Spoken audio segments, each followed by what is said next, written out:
24 hours as a Roman soldier on the blood-stained plains of Cannae. Imagine you wake up, and the first thing you smell is blood. Not the faint, distant kind. The thick, metallic, suffocating kind that coats the back of your throat and makes you gag before your eyes even open. The ground beneath you is hard and dry and cracked. And somewhere to your left, a man is screaming in a language you understand, but in a pitch that doesn't even sound human anymore. You try to sit up. Every muscle in your body is trembling. Your hands are shaking. And then it hits you. Not just the smell, not just the sound, but the full, crushing weight of where you are and what is about to happen. You are a Roman soldier. The year is 216 BC. And by the time the sun sets today, roughly 50,000 of your brothers in arms will be dead. Welcome back to From Start to Now. Today we are doing something a little different. We are stepping all the way back into one of the most catastrophic single days in the history of the ancient world. We are living 24 hours as a Roman legionary on the plains of Cannae. From the moment you wake up in camp before dawn, all the way through the chaos of one of history's most devastating military disasters and into the long broken silence that followed. This is not a battle overview with arrows on a map. This is first person. This is you, inside the armor, inside the fear, inside the dust. So let's go. It's still dark when your eyes open. The Roman camp never really goes fully quiet. There are always sentries moving, horses shifting in their tethers, distant coughs from men sleeping under thin blankets on hard ground. But there's something different about this morning. The air feels heavier. The men around you aren't sleeping the way they did yesterday. You can hear it. The restless turning, the low murmuring of prayers, the sound of men awake before the cornu horn has even called them. You are a standard legionary, a soldier somewhere in your 20s most likely, because that's who filled the ranks of Rome's legions in this period. You've been conscripted, or you've enlisted. It doesn't matter much now. You are here. You sleep on the ground in a leather tent that you share with 7 other men, a group called a contubinium, which is essentially your squad, your unit, your entire social world out here in the field. These men eat with you, march with you, fight next to you. And if today goes badly, they will most likely die next to you too. Before you even begin to deal with the day, let's talk about what you're wearing, because understanding your equipment is understanding your survival. You have a lorica hamata, a chainmail shirt made of interlocking iron rings, which sits heavy on your shoulders. We're talking around 15 kilograms of metal wrapped around your torso. It's hot in summer and freezing in winter, and it chafes in ways you've long since stopped complaining about. Under it, you wear a thick wool tunic. Over your legs, nothing. Real Roman soldiers at this period did not wear trousers. That was a barbarian thing. Your legs are bare to the knee. Your feet in leather sandals called caligae, which are heavy, open-toed, hobnailed boots designed for long marching. Your helmet is a bronze Montefertino type, a simple rounded design with cheekards that hang down to protect your face. On your left arm you carry a scutum, the famous Roman curved rectangular shield, which is made of layered wood, covered in leather and canvas, and edged in bronze. It's large, it's heavy, and it's your best friend. On your right hip hangs a gladius, a short, double-edged iron sword roughly 50 to 60 centimeters long. It's not long for show. It's not long because Romans couldn't make longer swords. It's short on purpose, designed for close quarters stabbing, for getting inside an enemy's reach and driving it into his gut, while your shield pins him in place. You also carry 2 pila, which are heavy javelins. Each one has a long iron shank designed to bend on impact so that when it embeds itself in an enemy's shield, he can't pull it out and throw it back at you. Clever, brutal, Roman. Now, let's get back to the morning. You roll out of your blanket, and the first thing you do is reach for your equipment. Not because anyone has called you, but because you've been a soldier long enough to know that you always have your equipment within arm's reach. You check your scutum. You check the edge of your gladius. It's a habit, a ritual, something that keeps the mind focused when everything else is screaming at you to panic. Around you, your contubernum is doing the same. Nobody says much. What is there to say? The Roman army in 216 BC was enormous by ancient standards. You are one of approximately 86,000 soldiers standing on or near these plains, Romans and their Italian allies combined. The numbers are almost impossible to visualize. 86,000 people in one place, all armed, all nervous, all watching the horizon. And across that horizon, somewhere out there in the pre-dawn dark, is Hannibal Barca. Let's talk about Hannibal for a moment, because you, as a Roman soldier this morning, know exactly who he is. Every man in this camp knows who he is. He is the Carthaginian general who crossed the Alps, the actual Alps, with elephants and brought his army down into Italy itself. He has already beaten Rome twice. At the Trebia River, he crushed a Roman army in the winter of 218 BC. At Lake Trasimene, just a year before this day, he ambushed and annihilated another Roman force, killing the consul Gaius Flaminius and roughly 15,000 of his men. He has been raiding the Italian countryside, burning farms, destroying supply lines, trying to convince Rome's Italian allies to abandon their loyalty to Rome. And so far, most of them haven't. But Hannibal is still here, still in Italy, still winning. Rome's response was to raise the largest army it had ever fielded. 2 consuls, Lucius Aemilius Paulus and Gaius Terentius Varro, share command, which is itself going to be a problem. Roman doctrine had the 2 consuls alternate command on a daily rotation, and the 2 men disagreed deeply about strategy. Paulus was cautious. He didn't trust the terrain, didn't like the flat open ground near Cannae, suspected Hannibal was baiting them. Varro was aggressive, impatient, politically ambitious, and furious at the idea of letting Hannibal continue to roam free through Roman territory. You, as a foot soldier, don't know the details of their arguments, but you feel the tension. Senior officers are tense, the centurions are tense, and centurions are never tense in front of the men unless something serious is happening. The sun is starting to rise now, a dull orange, bleeding up over the flat Apulian plains. The Aufidus River is nearby. You can hear it, and the air smells of river mud and wood smoke from the cooking fires. Breakfast for a Roman soldier is not glamorous. You have grain, wheat, ground and cooked into a kin, of porridge, or sometimes baked into flat bread, maybe some salt, some olive oil if you're lucky, possibly some vinegar mixed into water, a drink called posca that the Romans loved, and modern people would probably spit out immediately. You eat quickly, quietly. There's something about eating before a battle that feels both necessary and slightly absurd. Your body needs the fuel, but your stomach is already tight with anxiety. As the light grows, the camp begins to move with real purpose. Orders flow down through the chain of command, from consul to legate to tribune, to centurion to optio to you. Your centurion is the man who runs your life. He is probably a career soldier, experienced and hard, the kind of man who carries a vine staff and is not shy about using it on soldiers who are slow or sloppy. You respect him. Maybe you even like him.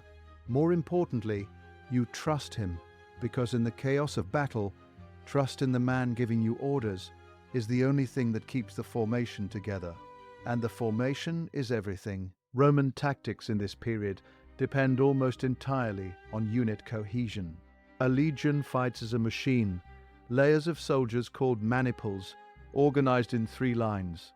The hastati at the front, the principes in the middle, the triarii at the rear with their long spears. You are a hastatus, a frontline fighter, the man who will be first to meet the enemy.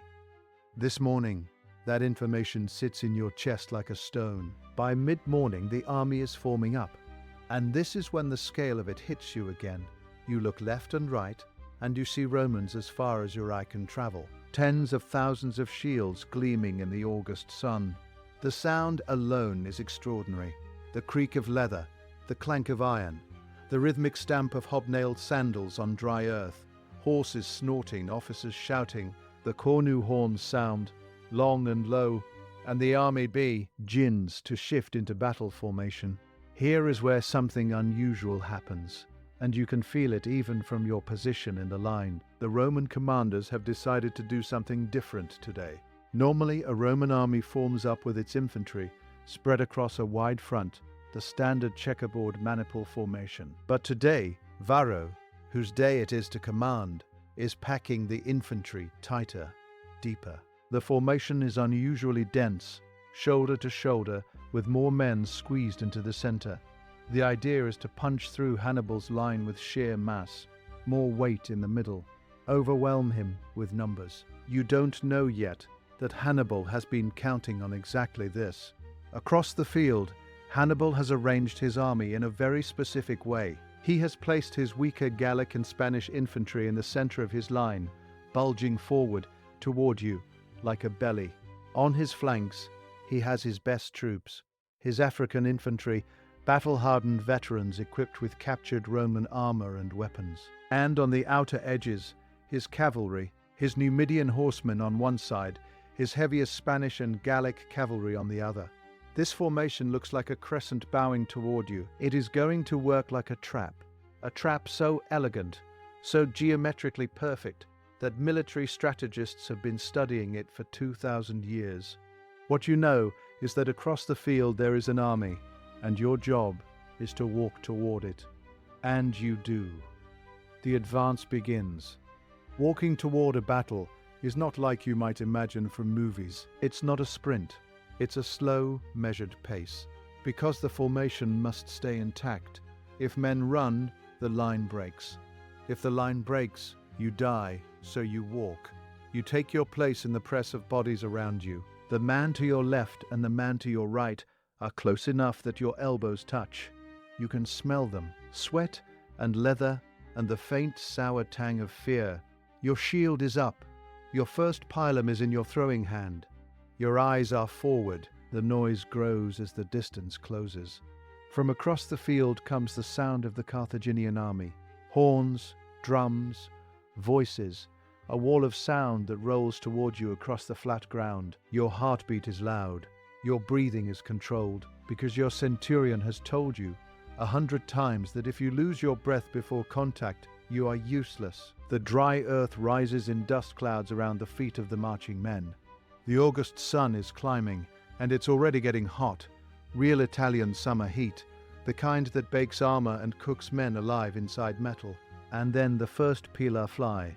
The standard tactic is to advance to within about 15 meters, close enough to throw accurately, and release your heavy javelins in a volley before closing for sword work. You hear the command.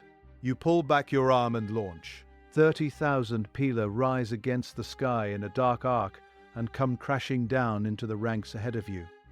The sound is like nothing else on earth, a wall of iron punching through wood and leather and flesh. Shields are dragged down by the weighted shafts. Men stumble, men fall, and then before the enemy can recover, before the dust even settles, the cornu sounds again, and you charge. The first moment of contact is pure, overwhelming chaos. There is no elegant choreography. There is just the crash of two walls of men hitting each other at full speed, and then the brutal, grinding intimacy of close combat. Your scutum slams into the shield of the man in front of you. You drive your body weight forward, your feet pushing against the earth, your shoulder pressed into the back of your shield. The gladius is in your right hand, and the fighting at this range is not swinging. It's stabbing, short and fast, aiming for the neck, the armpit, the groin, any gap in the armor. The man across from you is doing the same thing to you. You absorb a blow on your helmet that rings your skull like a bell. You push forward. The Roman center is working, initially. Hannibal's weaker infantry in the middle is bending. They are retreating, but they are retreating in a controlled way, stepping back, giving ground without breaking. And because they're giving ground, your formation, already packed tighter than usual, is pressing forward, pushing deeper. More men from behind are pushing into the fight. The lines are compressing. What was already tight is becoming a crush. Here's the thing about that crush. It's starting to feel like victory. The men around you are pushing, and the enemy is giving ground. And that feels like winning. It feels like momentum. It feels like the situation is going your way. It isn't. While the Roman center drives forward into the retreating Carthaginian infantry, both flanks are beginning to collapse. Hannibal's heavy cavalry on his left wing has annihilated the Roman cavalry on your right flank. In a brutal, decisive engagement, the Roman horsemen are simply no match for the Carthaginian and Spanish riders, who were heavier, better coordinated, and fighting with everything they had. Now those victorious Carthaginian cavalry are sweeping around behind the Roman army. On the other flank, Hannibal's Numidian cavalry have done their job too, keeping the Italian allied cavalry busy, preventing them from intervening. The Roman army is being wrapped up from the outside. And now Hannibal's African infantry on both flanks, those veterans in captured Roman armor who have been standing and waiting, begin to pivot inward, like two arms closing into an embrace. They hit the Roman flanks, which are already compressed and have no room to maneuver. And from behind, the Carthaginian cavalry completes the encirclement. You don't understand what's happened yet. Not fully. What you understand is that something has gone terribly wrong. The men on your left are no longer fighting forward. They're fighting sideways. Men from behind are still pressing into you, crushing you against the soldiers in front. You can't raise your shield properly because there isn't room. You can barely swing your arm. The formation you trusted, the machine you were part of, is becoming a tomb. The pressure from all sides is now so intense that in parts of the formation, men are dying not from weapons, but from suffocation, crushed against other bodies, unable to breathe, unable to move. Polybius, the ancient historian who documented this battle in extraordinary detail, wrote that the dead were found piled on top of each other, with men who had been buried under bodies still clawing at the earth when they were uncovered. That detail has haunted people for 2 millennia, and right now you are inside it. The fighting, if you can call it that, in the compressed center, is surreal. There is screaming and heat, and the smell of blood and waste. Because this is real battle, not a movie, and dying men lose control of their bodies. The sun is beating down on 170,000 armored men packed together on a plain in August in southern Italy. The dust is choking. Men are fainting from heat exhaustion even before they take a wound. And the Carthaginian encirclement is getting tighter and tighter, and there is nowhere to go. How long does this go on? Ancient sources suggest the killing at Cannae lasted for several hours. Several hours. That is not a clean engagement. That is an extended, sustained slaughter of men who are already trapped and cannot escape. If you are on the outer edge of the Roman formation, you are being cut down by professional soldiers who have room to work. If you in the middle, you are suffocating and being stabbed from multiple directions. Either way, you are in a situation that has no good outcome. Let's say you survive this first phase. Let's say you are lucky, or skilled, or simply in the right spot, and you fight your way to the edge of the crush. Some Romans did escape. About 14,000 managed to fight their way out or flee before the encirclement fully closed. Some retreated to nearby towns. Some were captured. Very few made it back to Rome directly. But some did. If you are one of those men, then the afternoon of August 2nd, 216 BC, is a different kind of horror. You are running. You are running across the flat Apulian plain with your armor still on, because you haven't had the time or the presence of mind to take it off. And your legs are burning and your lungs are burning, and somewhere behind you are sounds you will hear in your sleep for the rest of your life. You stop. You double over. You breathe. You look back. The plain behind you is covered. Not metaphorically, literally covered with bodies. Almost 50,000 Roman and Allied dead. To put that in a scale your modern mind can grip, that is more American soldiers than died in the entire Vietnam War. All in one afternoon, on a few square kilometers of Italian farmland. Ancient sources record that in later years, farmers plowing that land were still turning up bones by the cartload.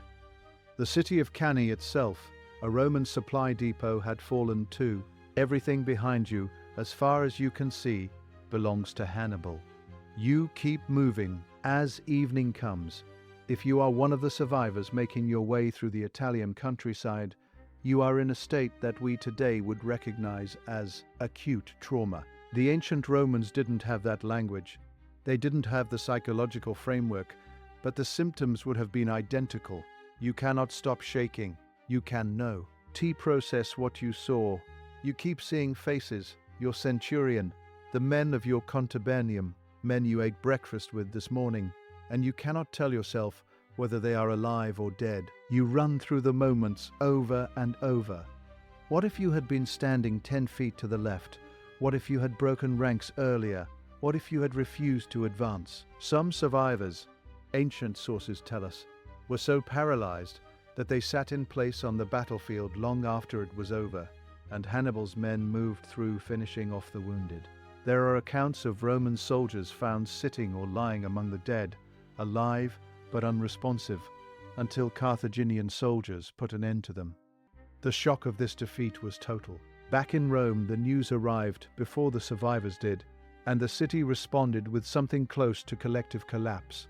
The Senate received the reports, and the first thing they did was try to contain the panic. They stationed guards at the city gates to prevent people from fleeing, because that was the first instinct of the Roman population when word spread. Hannibal has killed 50,000 Roman soldiers. He is in Italy. He is winning. What is to stop him from marching on Rome itself? The answer, the remarkable, almost unbelievable answer, was nothing physical stopped him. Hannibal chose not to march on Rome after Cannae. His general Hannibal famously said to him, "You know how to win a victory, Hannibal, but not how to use one." The debate over why Hannibal didn't finish the job after Cannae has filled libraries. Some historians argue his cavalry wasn't equipped for a siege. Some say he was waiting for Rome's allies to finally desert. Some say he simply miscalculated how resilient Roman society would prove to be. Whatever the reason, he didn't come. And Rome, battered and bleeding and stunned, did something extraordinary. It didn't quit. The Senate met in the following days and made decisions that are studied in leadership courses to this day. They forbade public mourning, not because they didn't feel the grief, but because they calculated that public displays of collective despair would accelerate the disintegration of social order. They raised new legions from men who were too young or previously excluded. They even armed slaves, giving them freedom as the price of military service. They sent envoys to their Italian allies to hold the loyalty network together. They put Quintus Fabius Maximus back into a position of strategic influence. The same Fabius who had argued for the cautious harassment strategy that had been voted down in favor of the pitched battle approach that led to Cannae. Rome didn't win the Second Punic War for another 14 years. But it never really lost it after Cannae either, because Cannae, for all its devastation, was the moment Rome looked into the absolute worst and decided to keep existing anyway.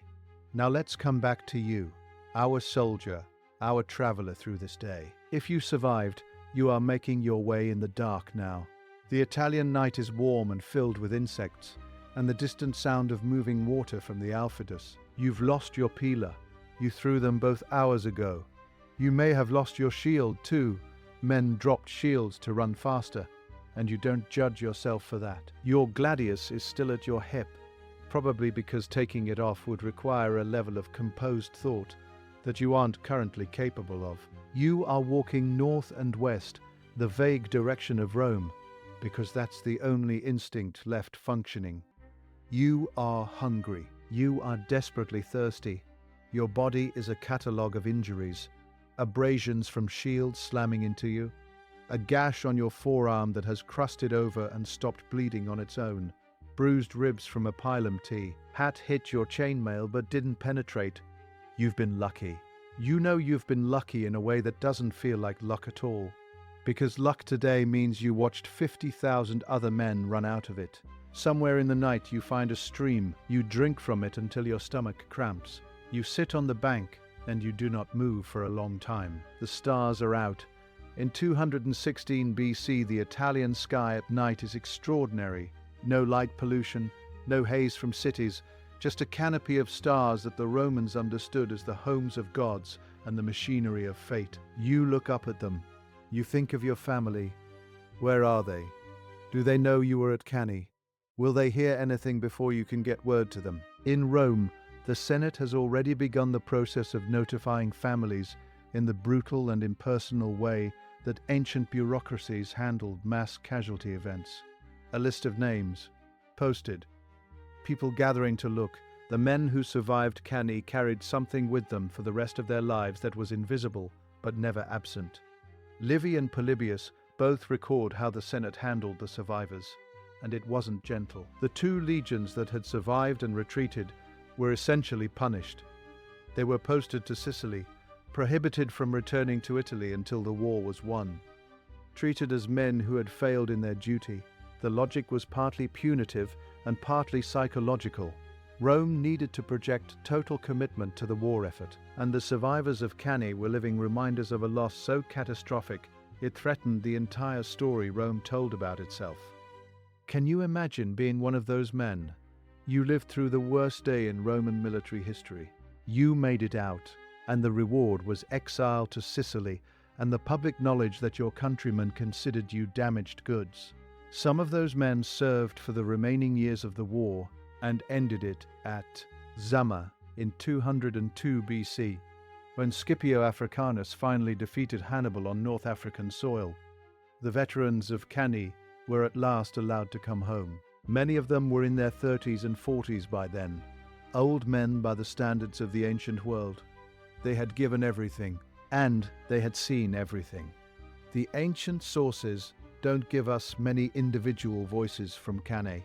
We don't have letters or diaries from Roman soldiers, the way we have from soldiers of more recent wars. What we have are the accounts of historians writing decades or centuries later, the archaeological evidence still being uncovered at the site, and the broad shapes of what happened. But inside those shapes, you can feel the human experience pressing through. The men who fought at Cannae were not abstractions. They were people who ate breakfast that morning, who had names and families and fears, who felt the August heat and heard the sounds, and lived or died based on where they happened to be standing when the walls closed in. As we end this 24 hours, let's bring it home to something that might surprise you. Cannae was not just a Roman catastrophe. It became, paradoxically, one of Rome's most important victories.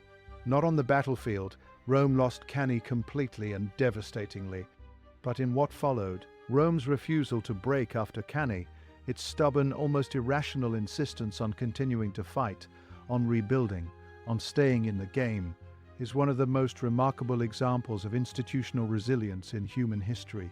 Hannibal won the battle and arguably lost the war in the same afternoon, because the scale of Cannae should have broken Rome, and it didn't. Military commanders from Napoleon to the German general staff in World War I studied Cannae obsessively, looking for that formula, the double envelopment, the perfect encirclement, the Hannibal solution. The German Schlieffen plan of 1914 was explicitly designed as a Cannae on a continental scale. What most of those commanders missed, what the battle actually teaches if you look at it honestly, is that the tactical genius of Cannae was inseparable from the strategic reality that followed it. You can win every battle and still lose the war. And you can suffer the worst defeat imaginable and still find a way to keep going. You, our Roman soldier, know none of this strategic calculus as you sit by your stream under the Italian stars. You don't know how the war ends. You don't know if Rome survives. You just know that the sun is going to rise tomorrow, and you need to decide what to do when it does. And in that decision, that bone-tired, grief-soaked, traumatized decision to get up and keep moving, you are as Roman as it gets. The plains of Cannae are still there in the modern Italian region of Puglia, near the modern town of Barletta. The site is flat and dry and sun-baked, and if you go in August, the heat hits you like a fist, and you understand immediately why the battle was so punishing. Archaeologists have been excavating the area for years, and they keep finding the dead, skeletons in clusters, armor fragments, weapons, the physical evidence of that terrible afternoon. The bones tell us things no written source can. the direction of wounds, the evidence of close quarters fighting, the positions of men when they fell. It is a place that still carries weight. You can feel it. That is what I want you to take from this one.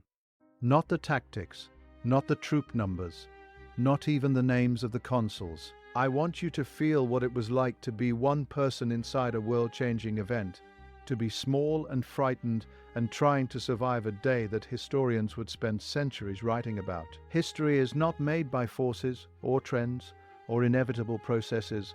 It's made by people, one terrifying morning at a time. Thank you so much for spending this time with us on From Start to Now. If you felt the weight of this one, if you learned something, if you felt something, hit that like button, because it genuinely helps this channel get to more people who love this kind of history. Subscribe if you haven't already, and hit the bell so you don't miss what's coming next. We've got some incredible episodes in the works, and I think you are going to love where we're going. Drop a comment and let me know. If you had to survive a single day in ancient history, which day would it be? Or which one would you most want to avoid? I read every comment, and I genuinely want to know what you think. Until next time, stay curious, stay humble, and never forget that every moment of history was lived by someone who had no idea how the story ended.